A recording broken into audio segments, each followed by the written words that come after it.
Pessoal, seguinte, estou fazendo aqui um vídeo da live, né, que eu esqueci de gravar, mas eu vou fazer um resumo da aula de hoje.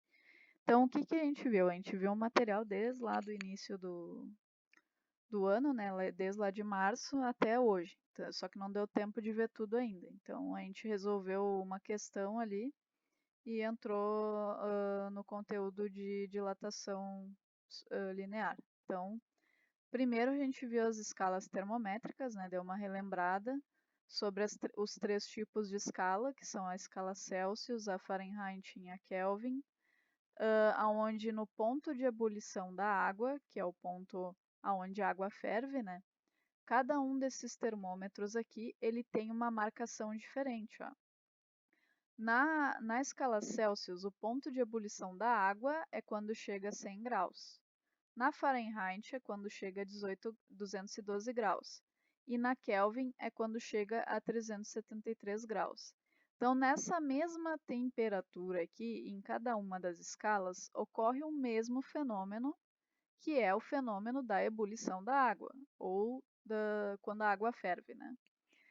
E o outro ponto que a gente leva em consideração é o ponto de fusão da água, onde na escala Celsius é 0 graus, quando a água se torna gelo, né?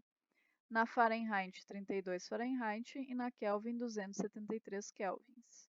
Todas essas temperaturas aqui significam a mesma coisa, tá? Só que são medidas com termômetros de escalas diferentes.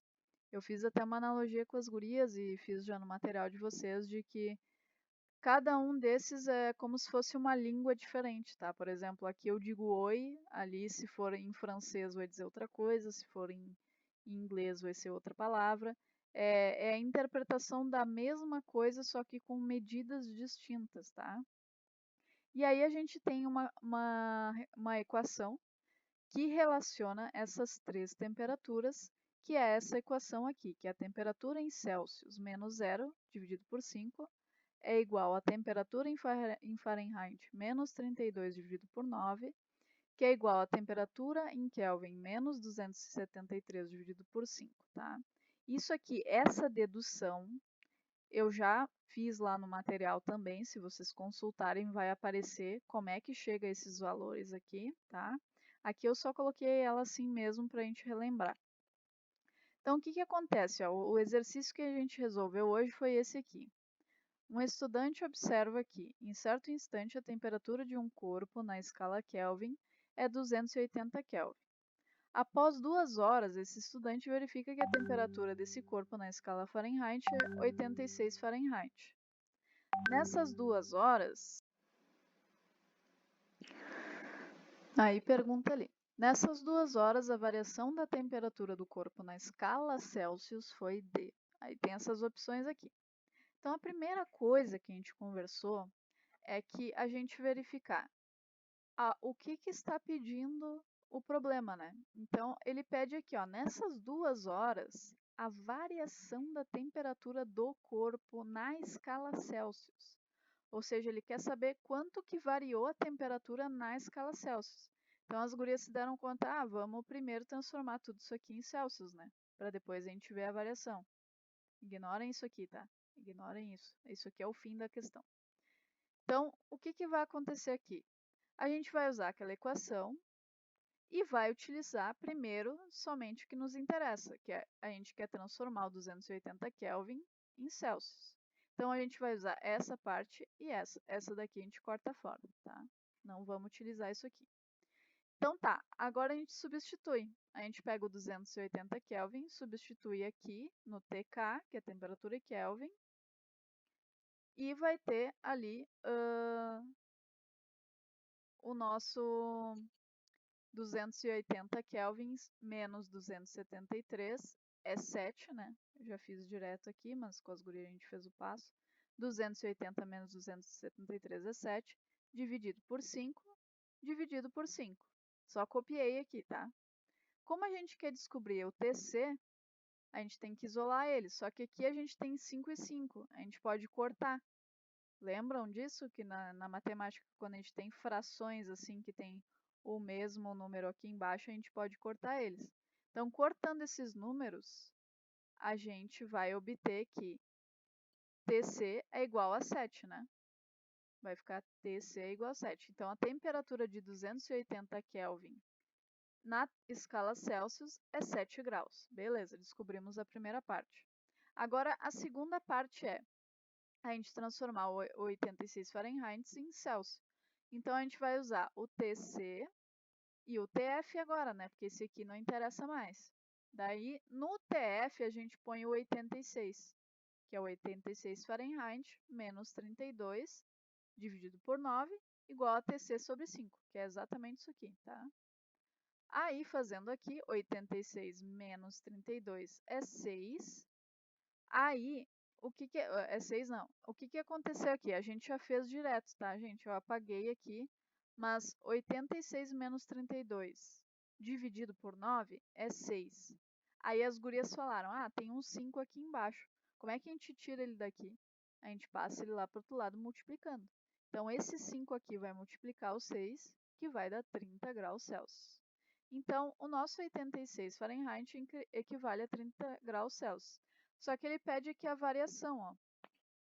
Daí eu falei para as gurias, tudo que é variação a gente simboliza por esse triângulozinho aqui, que é o delta, tá? O delta significa o quê? Que é alguma coisa final menos a inicial. No nosso caso aqui, a temperatura final foi o 86, né?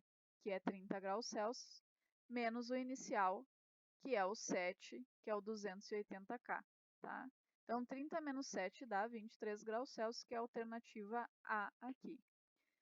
Qualquer coisa, gente, se vocês ainda tiverem alguma dúvida desse exercício, vocês anotem para a nossa próxima aula a gente conversar, tá? Eu prometo que na próxima eu não vou esquecer de gravar a live. Eu vou até botar um bilhete aqui para não esquecer.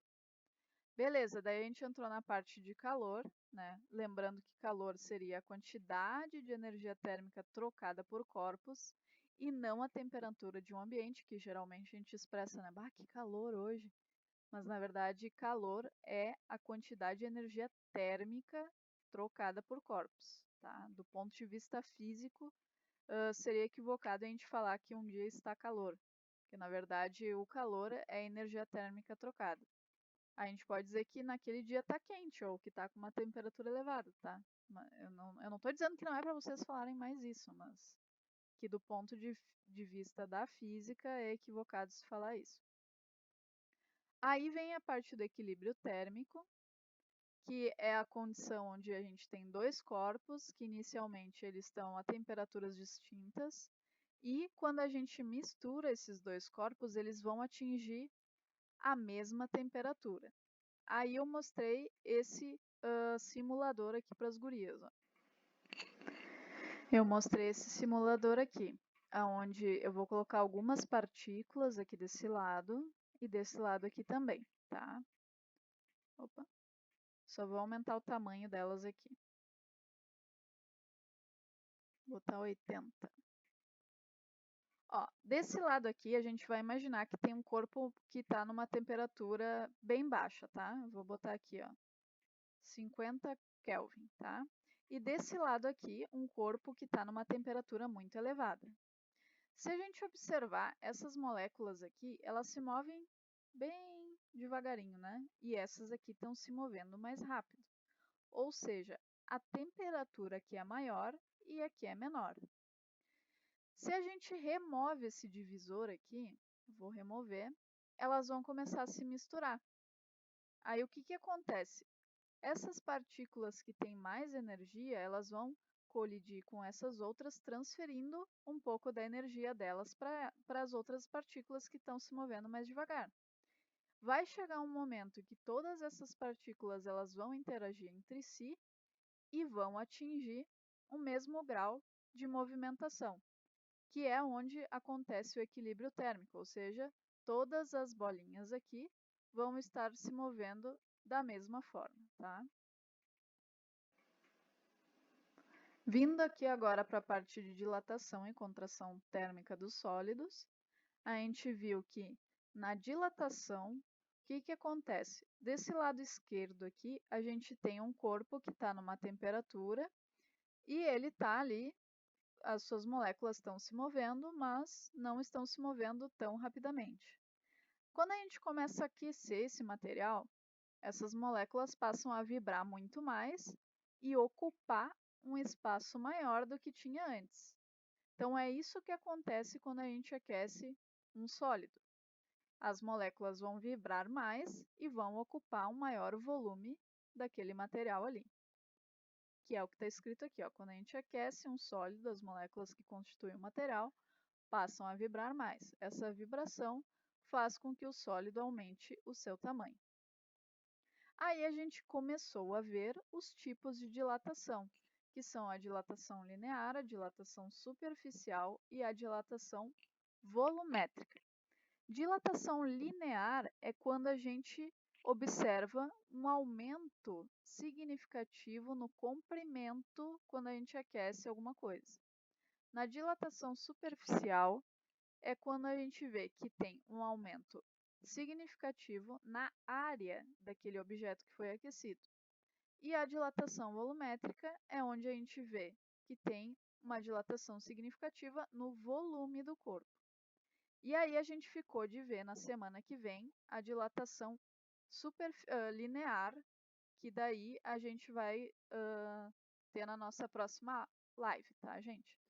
Então, obrigada por vocês estarem acompanhando esse vídeo e se puderem participar da próxima live para vocês tirarem mais dúvidas, seria bom. Um abração.